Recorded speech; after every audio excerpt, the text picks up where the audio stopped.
how does the Battle of the Garbage Dump compare to the other arcs in Haikyuu? This is the best. This is the best match. More than Awa Josai? Alba Josai has better like stakes. I don't think you're remembering that match as well as I do. Nekoma to me is like the San Antonio Spurs. Who cares, bro? Jesus It's the San Christ. Antonio Spurs, man.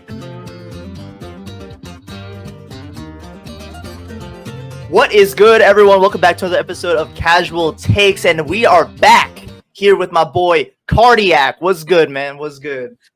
Yes, sir. Happy to be here. Happy to see you again. Happy to talk about some bullshit again. Once again. I know, bro. It's always amazing. Being an anime fan and a sports fan has been up and down for me. If you guys don't know, Game 3 is tonight of this recording. I'm going to it, and I might jump off a roof tonight. We'll see, bro. I might jump off a building. We'll see what happens. Jesus In Christ. GTA, by the way, in GTA. But GTA 6. We're almost there. We're right around the corner. You know what I mean? Like, it only took like 13 years, but we're right there. Anyways, so if you guys don't know, if you guys didn't read the title or see the thumbnail, we are going to be talking about the sports anime of a generation, if I may say so myself. A lot of people got into sports anime because of Haikyuu, and the end is near for anime watchers only. We got to see the Haikyuu movie. I believe it's called the Garbage Dump, right? Haikyuu, the Garbage Dump. Yes, the Battle of the Garbage Dump. Battle of the Garbage Dump. Yes. And for you guys that don't know, Kardiac read the manga, actually, so he knew what was going on. I'm ready to hear his perspective on what he thought of the movie. But I want to get my 2 cents out of the way. Do I think it's a good movie for anime standards? Yes, I do. I do think it was a good movie. I had a lot of fun, a lot of action involved. I recommend this movie. Go watch it. It's been out for like a week and a half, 2 weeks now. So I feel like everyone who wanted to watch it watched it already. So I watch it again if you've already watched it. Me personally, it's been a fun ride, man. As much as I think people overrate Haikyuu sometimes, I still think this is well worth the watch, in my opinion.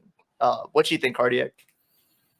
I think it's worth every watch. This should be the only thing that you watch in the month of June in the movies. I'm joking, but I do think it's amazing. I think it was the highest production quality that we've been able to get as Haikyuu fans. I think it did a great job of uplifting the part of the manga that it was adapting.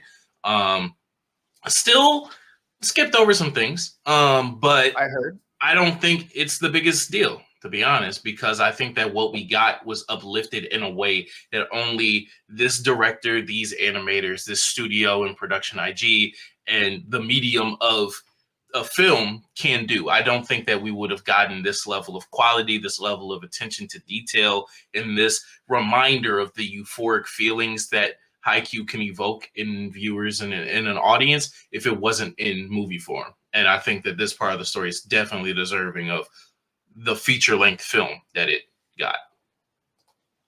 So as a manga reader, how did you feel about the stuff that got skipped over? Or like what did get skipped over? Because I heard some things on the internet where it was like some moments that characters should have gotten, and it might have been their only highlight of the arc if it were to adapt that part. I heard some backstories got skipped over.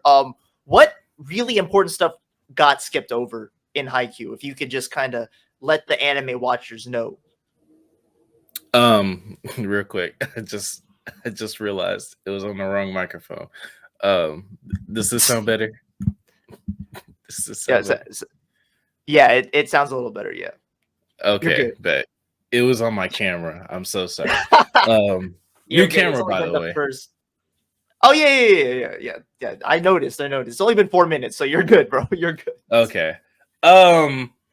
Sorry for any audio changes in your ears, guys. But in terms of who didn't get shine and what was a little bit missing, I will say that the missing content that they skipped over or over summarized isn't the most integral part of the arc, or of, you know, what would have been a season or should have been in the movie, but it does add context that is, you know, well appreciated, especially if you are a Haikyuu fan. We've seen in arcs before where side characters get developed, more backstory, more flashbacks happen for setup for characters that you wouldn't think would get shine in the arc, or, you know, in the middle of this match or after this match, uh just as impactful as, you know, the match that Nekama might be in, or that, you know, our main team might be in.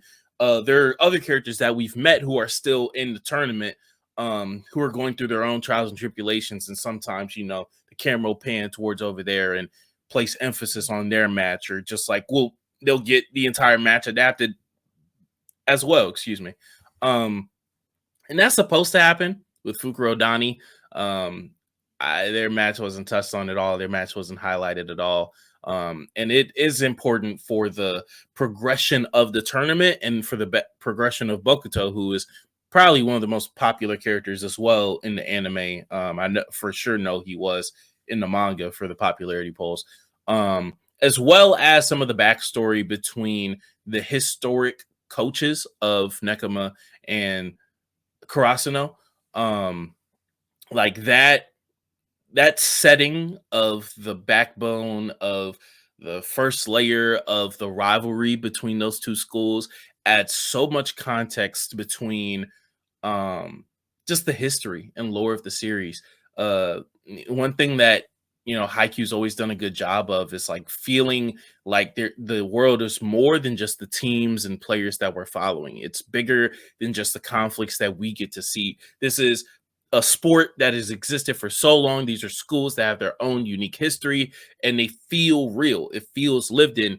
And, you know, I can acknowledge the fact that not including those details makes it feel a little bit less believable, makes it feel a little bit less lived in.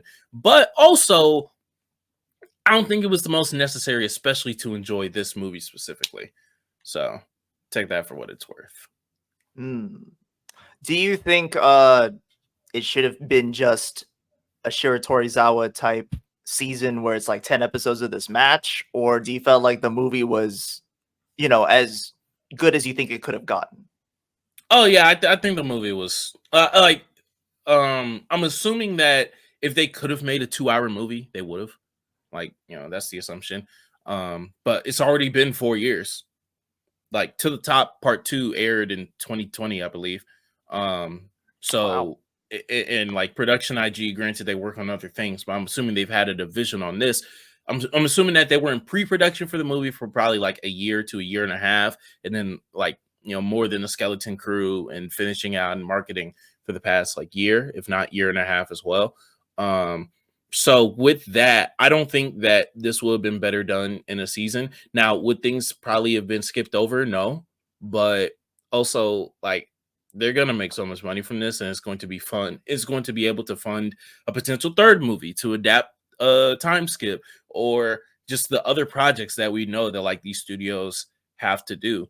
And so when we have a system set up to where individual studios who have maybe 100 animators, maybe 150 employees in total, are doing multiple shows a season, multiple adaptations a year, movies and shows, that's just sometimes what we're stuck with. Like, that's the industry as is until otherwise. And, you know, us as Westerners, we can't really do much about changing that as of right now. So this is just me personally. I'm not a manga reader, but even watching the movie, to me, I noticed like it felt rushed. To me, I felt like this match was too quick. It wasn't even a 2-hour movie. It was like an hour and a half, and it felt like they were skipping like certain stuff about the match to, you know, make sure that they meet that hour and a half time slot that they have.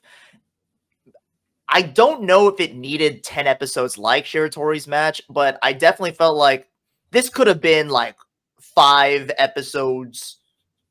Not 5 episodes, like 8-ish episodes, maybe.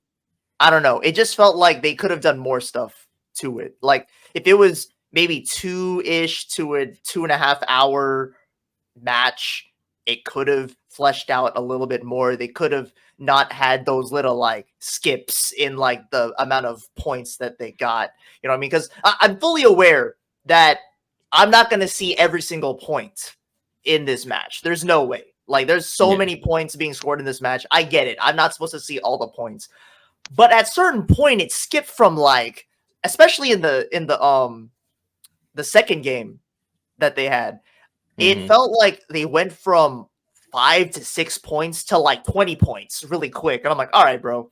I feel like you could have filled that up with more things happening with both teams, or like you could have done more creative stuff for like either Nekoma or Karasono in this match. That's just me personally. I don't know. I can see that. I get it. I get it. Like, especially for the transition from the first set to the second set.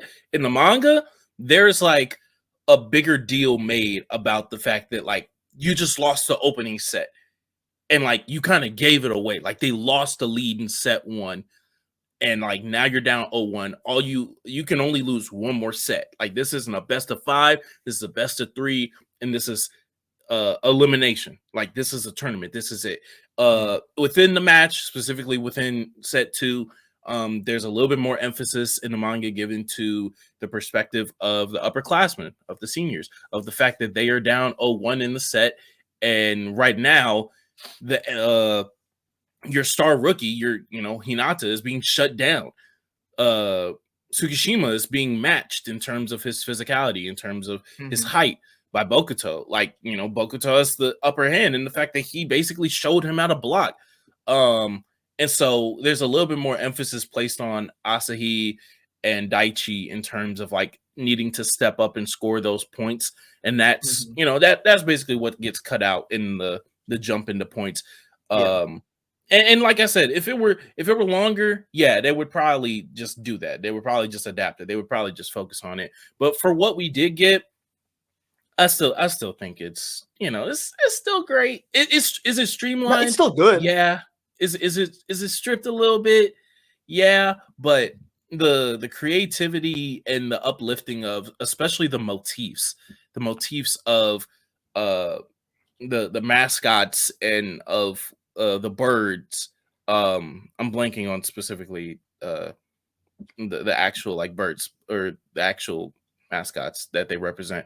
But like the way that Production IG is always able to emphasize those things and make those connections and make those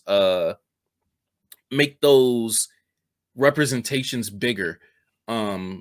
Even in down to earth moments, even outside of the game, the birdcage scene with Hinata, and like visualizing the trap that Nekoma is putting him in, the strategies, the emphasizing how daunting it feels to see 5 people like go back, reset, and come up in a synchronized attack all in one, and you're just sitting there at the net like, oh my god, who is it gonna be? Like I said, enhancing those visualizations of Nekoma versus Karasuno in so many different ways that just uplifts it and makes it look larger than life, bigger than the Olympics, bigger than a high school boys volleyball tournament. It's still an amazing, thing, irregardless of those changes. I think. Of course. Yeah, I still love the movie. Of course. I still think the movie's great, but I definitely felt like this wasn't the most optimized way for me to. You good? Yeah, Mike fell. My fault.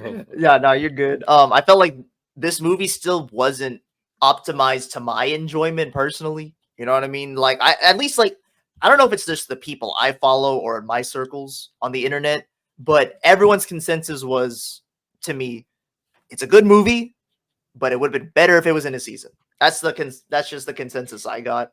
I do think I wish they by the way, before I forget, down a set as a Dallas Mavericks fan right now, relatable. Being down 0-2 fucking sucks, bro. I'm not gonna down a couple sets. being being down 0-2, being down 0-1, like in any type of capacity, fucking sucks. Don't care what sport it is. This shit's ass, man. Oh my gosh. Down a couple sets, down a couple corner threes, down a couple layups, down a couple bigs, down more than a couple lobs. Jesus Christ. Yeah. Down a normal Kyrie game away from winning. Oh man, that's tragic. Hey, but anyways, let's hit him game from losing more. I don't know, bro.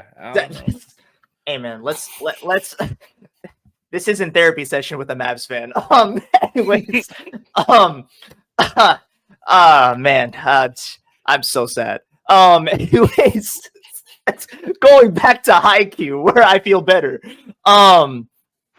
I will say this. I do love when they show Kenma when they go through like his backstory, how they go through, you know, his relationship with Bokuto and everything like that. That part was amazing.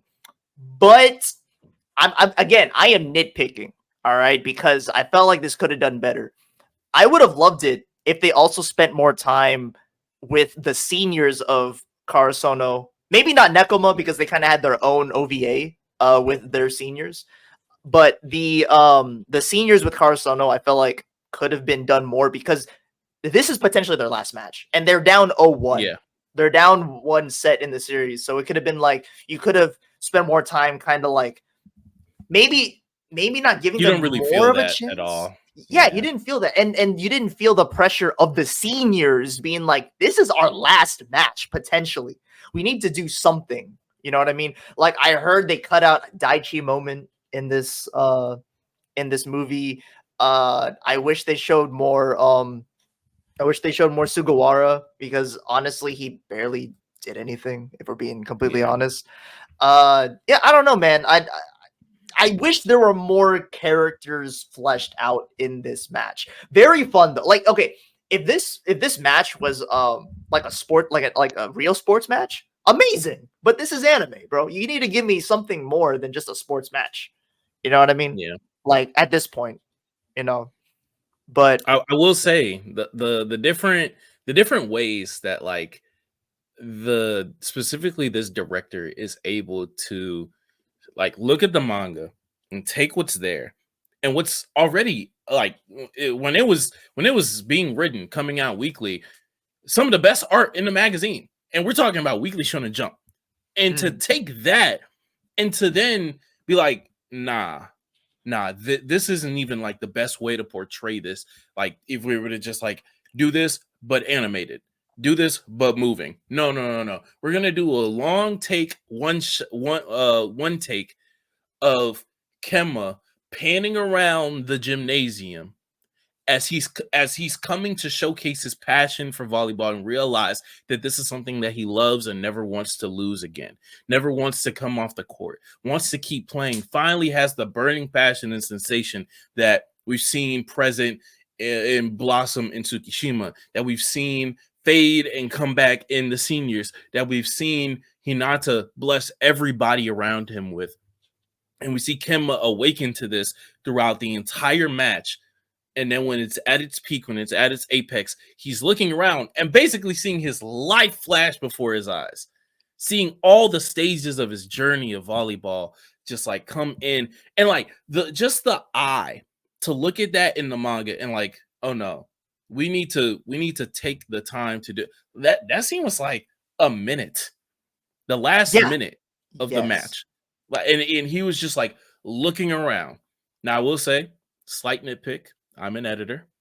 The first time that he was panning around, I felt each frame like switching, like it felt very jarring. It wasn't as smooth, but it smoothened out throughout the long take. Just the eye to come up with something like that is that like things like that coming up in this movie. And also I'm sure also being present within the Haikyuu series. I will say for me, it's been 4 years since I have seen Haikyuu. Like I went from the anime, I read the manga, I read it till it finished. If it wasn't already finished by the time I read it, Actually, no, it was finished by the time I read it. So it was already over by the time I read it. I binged it, and I have not seen Haikyuu since. So there's probably a part of me that like just forgot how good this anime is, how good the product gets elevated. But I just love it so much that I continue to hold it in high regard, and like that might add to why some of the missteps, some of the skips in this movie, some of the things that technically by the book we probably should have gotten more development, we probably should have gotten more isolation, we probably should have gotten more focus on the rallies. The rallies could have been a minute longer to truly stress how tired these guys are getting, how much they're working, how much sweat is building up, how slippery everything is, etc., etc. But damn it, like this is a crazy production. This is an insane level of dedication to this series. Not to echo too hard, but that I agree. That scene of everything in Kenma's perspective in that last minute of the game, so good. Like I love that. And when I found out that that's an anime exclusive thing, I was like, whoa, that was crazy. That was insane. I will say, to give the audience, my fan base, the anime fans watching this right now, perspective on how long Haikyuu has truly been in our lives. Haikyuu right now has been going as long as Attack on Titan took to finish. Attack on Titan took 10 years to finish. Haikyuu is 10 years running right now, and it's still not finished. It's been a long time. I remember 2014 watching Haikyuu. Granted, I dropped the first season for a bit because I got kind of bored and waited for more episodes. I do remember that. I do remember. Yeah. But it got better. Second half of season 1 is amazing. And I remember being like, I was 18, dude. I was 18 when Haikyuu came out, and now it's like I'm grown, and this anime's still not done. I'm like, Haikyuu's been in my life for a long, long time, real long time. But I do want to bring up something since you brought it up already with the last minute of the match. I want to say, and I confirmed it with my wife who was watching with me about how she felt about it, and we both came up with the same conclusion. The ending of that match to me was kind of bullshit. Very anticlimactic to me personally. A little unsatisfying personally. All right. I was like, really? That's how you end the match? A match. And the reason why I was pissed is because this is a match 10 years built up. Building up for 10 years, and you end it like that? I don't know, man. I know people are going to disagree with me. I know there's some people that like that ending or whatever. Like, Kardiac likes that ending, apparently. I'm just saying, if you lose to Sweat, bro, you ain't that good. I'm sorry. You're not that good. Like, I don't know what to tell you. Bro. Look, bro. I'm going to go personal. Okay, bro. Tonight is game 3 of the NBA Finals. Hey, chill, bro. I'm sensitive right now. Luka will be dropping a 40-point triple-double tonight. They will win. It will give the entire city of Dallas, the whole state of Texas, the whole region of Celtics haters hope. The country of Slovenia. False hope. Because in game 4, Luka gonna take his big ass into American Airlines Arena, or formerly American Airlines Arena. No, it's still American Airlines Center. It's still American Airlines Center. Yeah. It's still American Airlines Center. And he will be tired as fuck because he's on one leg. And you will see him shoot 9 for 27 in game 4. And he will be just tired. And that will be the end of the hopes. That'll be the end of the dreams. That'll be the end, because you're not getting one off in Boston, buddy. It's not coming. And the reason why this is relevant is because what makes sports special is seeing the sheer passion, seeing the sheer dedication, seeing the rallies, seeing the long treks of carry jobs, seeing the long sacrifices of throwing your body on the floor, diving for loose balls, just getting past double teams, soaring over towering defenders and making plays. And the reality of it is that if you have to do that for too long, you can't keep it up. You can't. And the beauty of it in Haikyuu specifically is the fact that before that long one take, the rally that happens, I think totals to like 2.5 minutes of movie time, which is real time, because in that last point, for that last set, they're not skipping nothing. Oh yeah, no skips, no cuts. That is real. That is real. 2.5, 3 minutes of jumping, of blocking, of going to spike, of defending, of receiving, of setting for Kenma, for sweat, for tears, for blood, for all the ailments to collectively come on the ball. Pause. Through this, and he says it, like, through the rally, so many different hands, so many different the ball is changing sides, going over the net time and time again. Like, if you watch real life volleyball, even in Haikyuu, they accent like how the average possession, like if you know, all it takes is, okay, a set, a spike. Spikes are really fast. So you're either in position or not. So like, if you're gonna score, you're gonna score. So imagine 2.5 minutes of that, of just going back and forth, a bunch of hands, a bunch of sweat, the buildup of these 3 sets, totaling to, even in movie time, an hour of playing volleyball, an hour of sweating, just building up through sheer the most passion that these players have ever felt in their career. And imagine the beauty of it ending through the culmination of all that passion just being a bunch of sweat on this ball that is just too much to handle. That just pause. That's just a single accident, a single slip, a single miscalculation, not even is the end. But why did that be the ending, though, man? Because that's the beauty of it. Like, it doesn't matter how hard you try. Sometimes there are just things that are out of your control. Even in the most passionate he's felt in his entire career, like that is also the downside. Dude, it's like, okay, maybe it's just me, all right, because I kind of had an expectation in my head because, again, 10 years in the making, by the way. 10 years. This is the main rivalry. This is it. In my head, all right, I thought it was going to end up one of like 2 ways. All right. One, Kenma is about to set the ball. All right. He is calculating what's the best way to get around these blockers. Mm-hmm. And Hinata reads him. And he's like, what would Kenma do? What is he thinking? He reads him and is like, all right, he's gonna give it to this spiker, goes up, blocks it for the win. All right. Or I was gonna say Tsukishima. All right. Tsukishima's gonna get the ball to spike. And he's trying to read Bokuto of like, he likes blocking this way. All right, bet. I'm gonna slide here and get around him. And then he like freaking spikes it over his head or something like that. I don't know, man. I felt like there were so many ways you could have ended this. There were other ways you could have connected different endings, a bigger climax. Like, but then, the ball slips because it's wet. Like, come on, bro.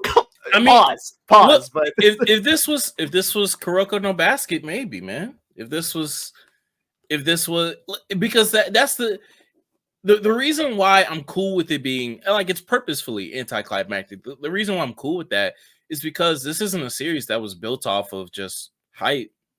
This isn't a series that like wasn't portraying volleyball to be, more than what it is in real life. Like, there's beauty in it, there's sadness in it, there's ups, there's downs, there's unfortunate events that like sometimes don't have anything to do. There have been matches that have ended on, that big spike coming because Hinata just jumped out the literal gym, but just lands out of bounds.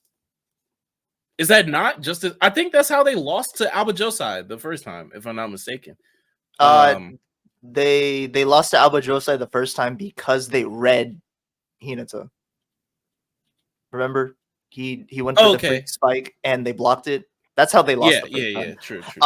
And honestly, maybe that's why I felt like Haikyuu peaked in season 2. Me personally, I think well, for one, I love Aba Josai, and I think the dynamic between Oikawa and Kageyama's the best in the entire series. Yeah, Oikawa was one of the greatest antagonists I've ever seen. Yeah, one of the greatest, even more than Ushikawa. Like honestly, like he is just way better in terms of like a character, and it's because of the way that the writer decided to write how each team was going to win and lose. Like in season 2. When, Hinata and Kageyama were working on this new quick for months, weeks, however long it took for this next upcoming tournament. They go up against the guys that beat them last time, Alba Josai. Kageyama, again, is trying to prove to his senior from middle school that, hey, you are not better than me, bro. I'm better than you. I've been trying to catch you my entire life. All right, and they work on this new quick. Hinata, again, mirroring what happened in season 1, goes up for a spike, a quick. 3 blockers go up. And Kageyama's like, all right, now's the time to do this new quick, this new move that we've been working on, where he's gonna, time slows down. The ball's gonna like, anime freeze. Like, I don't know if it's actually real in volleyball. I highly doubt it. Probably not. Freezes in midair, and Hinata gets the choice of which way he's going to hit the ball. There's 3 spikers. He sees fucking Oikawa right there, about to read him, being like, he's going to hit it this way.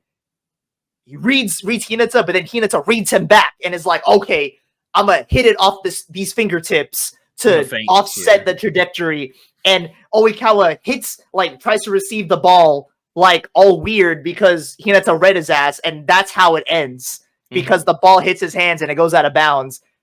That to me could have been like that to me is a movie ending, bro. Like, I don't know, man. That was sometimes it ends like that. Sometimes it ends with D Rose dribbling the ball up court.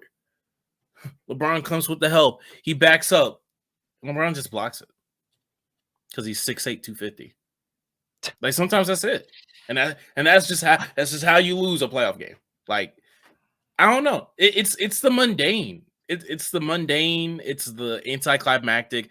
It's also subversion. It's subverting. Like your expectation is, oh shit, I'm watching this in a movie. Oh shit, this is what the entire story has been built up for. Oh shit, Kenma, like he his passion levels are like crazy. Like, what's he gonna do? All he can. And he did. So, look, man. All I'm saying is, all I'm gonna say is I'm gonna be having fun when Luka gets the switch on Al Horford, does the Rudy Gobert special, gets step back 3 over his head because he's slow ass, old 54-year-old, freaking trying to block that shot. He blocked it. He blocked it in game 1. Chill out. Hey, remember, hey, I'm sensitive, man. Chill out. I'm sensitive. Oh no. Chill out. I'm sensitive, bro. I also forgot because I literally have the chapter like behind me. The moment, like, it's not just as like passionate, of course, but like like after the ball slips and it hits the ground. Hinata's like, all right, well, we gotta switch servers. Tanaka, it's your turn. Because he's like, the game's not over. Like, he doesn't know the game is over. Right. Again, it's that subversion. It's the fact that, like, oh, well, that wasn't euphoric. As well as the fact that, like, it was a match. It was a chess match. It felt like it was never gonna end. And then it just did. That's, I don't know. It's so beautiful. It's so beautiful to me, bro. I see where I see it. I see where you're coming from. That's sports, man. How does the Battle of the Garbage Dump compare to the other arcs in Haikyuu? Let's a 10-year sample size of anime. Where do you put it in terms of as a match? Let's go. Let's just go matches. As a match or as an arc? Let's just go matches. Like okay. It'll be easier to compare match for match. Like as a match, where does this go? Granted, like I said, it's been 4 years since I've watched the bulk of Haikyuu. At least 4 years, because most of it I watched in 2019. I was just watching weekly in 2020. I think this is the best match. I think this is the best. Yeah, because of the display of actually, let me ask this: am I comparing the movie version to the anime versions, or can I also include the manga? Like out of the matches we've seen in the anime, like in manga form, or like this match, because like I read this match first. You can do I'll let you do the manga version. Yeah, this is the best. This is the best match. This is better than Shiratorizawa. More than the Oikawa one? More than Aoba Josai? Aoba Josai has better like stakes in terms of like personal connection, but first off, I think it goes understated like how centralized the story was. Like for that series, for that match specifically, there are certain matches in Haikyuu that like highlight certain individuals, of course, right? They're focused on certain dynamics, certain things. During that time of Haikyuu, much like it was just as centralized as like this movie was, to be honest. Like it was not focused on what Asahi was thinking. It did not care what Daichi was doing. It didn't care what the fuck Sugawara had to say. Tadashi, like so I think that might have been when the float, like in one of those matches when his float serve like came up, unless I'm mistaken. It went in. Yeah, it went in. Yeah, that might have happened during those arcs, but in terms of like the personal journey and development, it didn't do much more in terms of like how many people it covered than like this arc did. It was like Oikawa, a little bit of Oikawa's old dude, but even then, I don't think that was the second match. I think that was the first match. No, the first match was more Oikawa versus oh my god, I forgot dude on Cross now. The Deuteragonist. Jesus Christ. Who? The setter for Krasno, the Deuteragonist. The second main character. Kageyama. Kageyama. It was the first match was more about Oikawa versus Kageyama. The second match was it developed Oikawa's striker a little bit more. But it was really just like that 2v2. It wasn't really worried about much else. I don't think you're remembering that match as well as I do, because I remember that match as like it's a collective of it's the rivalry between Aoba Josai and Karasono, and it was more than just because it started as Oikawa versus Kageyama. It started that way, and it turned into a rivalry of this team versus this team, because Hinata now has beef between Aoba Josai because they're the first ones to stop this quick like that. I remember Sugawara was pissed because he felt like he was useless in that team, and this is the first time where he's like, okay, let's swap out. I could do other things too. You know what I mean? Like I could contribute to winning as well in that match.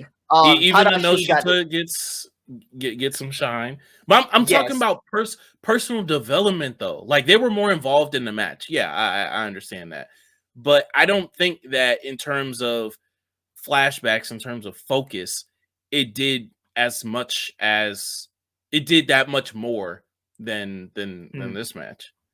And to me, it did more on like, developing personal characters potentially, sure.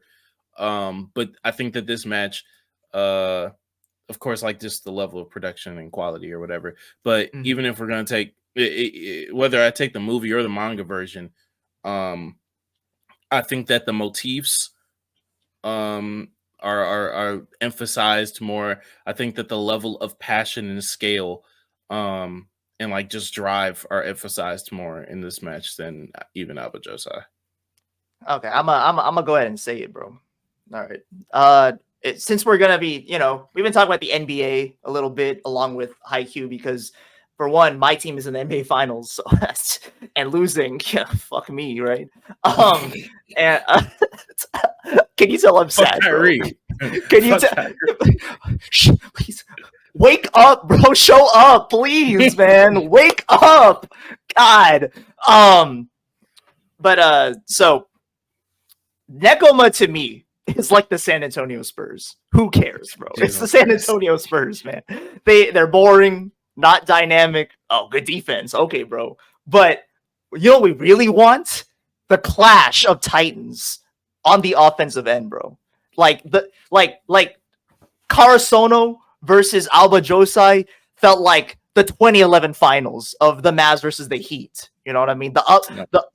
Like that's what it felt like, bro. I don't know what to tell you. That's like saying that Date Tech is like the Grizzlies. Hey, honestly, that's the best comparison. That's not a bad comparison, bro. I don't know. Also, I don't think it makes them like. I don't know. I don't think it makes the match any less better. Any worse. No.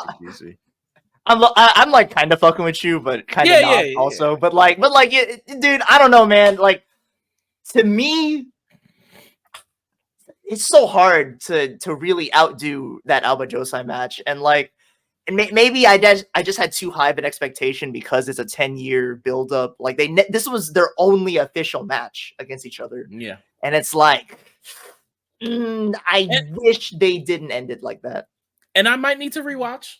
I'll give credence to the fact that it's been 4 years, and for a lot of the series, like in my top 10, let alone top 5, I try to keep them on the brain a little bit more, at the very least the details. But it's been forever since I've refreshed myself on like earlier or middle Haikyuu. So yeah, I will say this. This Nekoma match is for sure like top 3 for me in terms of Haikyuu matches. Yeah. My top 3 for sure is Alba Josai, and the second slot and third slot is like Shiratorizawa or this Nekoma match. This Nekoma match for sure exceeds that Nia Twins match for sure. Oh yeah, for me at least by far. But yeah, this was a really good match. I'll say that. And I'm low-key a little scared of what's going to happen in the later matches of Haikyuu because, again, Haikyuu didn't end yet. In the anime didn't end yet. I'm a little worried I'm not going to care about the up-and-coming matches as much as this one. I'm a little worried about that. Because I forgot what the name of the team, but it's that white-haired dude that's up next, obviously. It's not as much personal connection. It's more so just like, he is the little giant. Like yeah. It's like I get what they're trying to do. Like, oh, who's the real little giant? You know what I mean? I kind of get it, but it's like you can't really beat that with the 10-year buildup of Nekoma versus Karasono. You know what I mean? Like, there's no way to beat that. I'd imagine that there was probably some like conversation while Furudate was writing this that like the balancing of matchups that he does is, from my understanding, pretty out there for most sports series. Like for a lot of sports series, if they do develop other teams, they're facing those teams in the finals. They're facing them in the semifinals. They're facing them in like the runner-up match. Like that is happening. You're gonna leave and historically that makes sense. Like when it comes to writing a series, like if you have an established connection, then you usually leave that for like the last opponent. So there's the most emotion going into it, the most stakes. You have personal stakes, you have interpersonal stakes, you have thematic stakes, and you have like contextual, it's the fucking finals. Furudate does not do that. He does not do that. And I don't know if it's just because he's that confident in like being able to build up the opposition during the match. But like, yeah, no, he does not care. He does not care. I hope the last match I see is no spoilers, by the way. Please don't spoil. But and in the comments, do not spoil it for me. I please. But I hope the last match we get is between Karasono and that owl dude. Fuck, I forgot the name of their team. The white haired guy with the owl. Figuerodano? for yes, Rodani. I hope that's the last match. Rodani is still in the tournament, so it's definitely possible. Because they're the only other team I care about in terms of the matchup against Karasono. They're the only other one I care about. I'm not gonna lie to you. So I hope that's the last match I see, but I don't know if that's the case because so far this tournament has been a little unpredictable in terms of matchups and how they do them. So it's like, who knows, man? I don't know. But overall, how would you rate this movie out of 10? Like I gave it a 10. I gave it a 10. Okay. I'm giving this a 9 personally, and that's solely just because of the ending, and it's like it felt slightly rushed, but it's like as close to a perfect Haikyuu movie as you can get, I guess you could say, with the expectations that I had going in. Yeah, with it being 90 minutes. I'll say, with it being 90 minutes. Yeah. It was interesting talking to my wife because Haikyuu is one of her favorite anime of all time. It was actually one of the first anime I introduced to her whenever we started dating because found out a lot of women loved Haikyuu as much as me. So I was like, all right, bet. And she loved Haikyuu. But even she said she didn't think it was worth buying a ticket for this movie. That's what she told me. She felt like I would have rather seen this on Crunchyroll or Netflix instead of gone out of my way to pay for this ticket to watch this movie. That was her words, not mine. I don't necessarily share that sentiment, but yeah, I could see where she's coming from. Again, that goes into Furodani's I forgot how to say his name already. Oh well. But that goes into his writing. I believe, the Furodate, excuse me. The build up for this match within the story wasn't as much as like the last minute real life marketing push for and then people had to like remember, oh yeah, Nekama is like their main rivals, aside from Alba Josai, aside from like Shiratorizawa, because they've been like dealt with, they've been handled already. The last like rival they've yet to overcome is Nekama, and people just had to like kind of remind themselves of that without like the actual story building up to it and to the top part too. So okay, well, sad, but I can see. I mean, overall, Haikyuu to me is still a 9 out of 10 anime, regardless of this movie. Like this movie, it didn't enhance my love for Haikyuu, but it didn't decrease my love for Haikyuu. If that makes sense. It's like it still kept it consistent in terms of like it's a 9 out of 10 anime to me at least. Regardless, I know you think it's a 10 out of 10. But I get it. You know what I mean? I get it for sure. But yeah, I think they did a good job for what they had for 90 minutes for sure for the Haikyuu movie. Any final thoughts you got on Haikyuu, the movie, what's to come? If there's anything to do, it's wait for an announcement for a third movie because post time skip is important. Yeah. And there is a potential that if the second movie is going to be good, that means it can't fit into the second movie. So either look for an announcement for a third movie, or if they just announced the second movie, then go out and buy some Haikyuu volumes. Because go out and buy the volumes. Yeah, go out and do it, bro. Because you gotta read time skip. It's like one of the best like character resolutions for a cast that I've seen. Granted, I've yet to see a lot of classic sports anime. So okay, bet.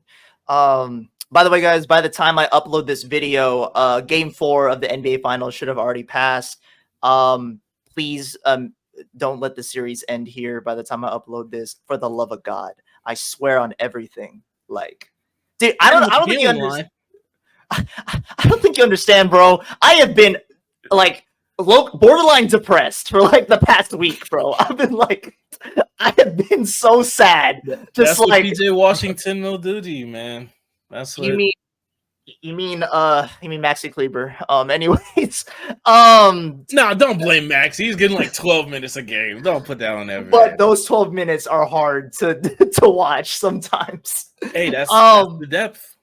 That's the team, bro. Yeah. By the way, guys, support your fellow Dallas Mavericks fan. They need it. They're depressed. They're not doing well. So please reach out to them and tell them that everything's gonna be okay because Haikyuu will make you feel better. You know what I'm saying? Rewatch Haikyuu. If anything, if the Dallas Mavericks lose the NBA Finals, I will rewatch Haikyuu to remember what it's like being a fan of winners. Because I am sad, bro. Can't get in real life. It's been a good run though. Have solace in the fact that you beat 350 win teams, even though one of them was a fraud.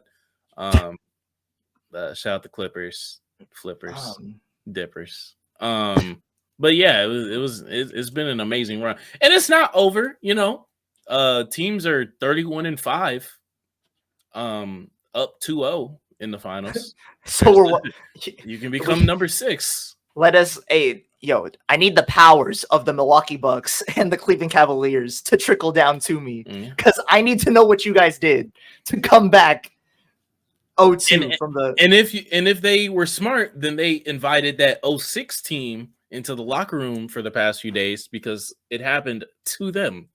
So. So they were smart. They went out and also, for the love of God, Kyrie, you've been down 0-2 in the finals and won before, bro. Please remember what it was like, bro. Remember what 2016 felt like, Kyrie. Please, man. That part is that Drew also knows what it's like to come back. Oh, you're right. You're right.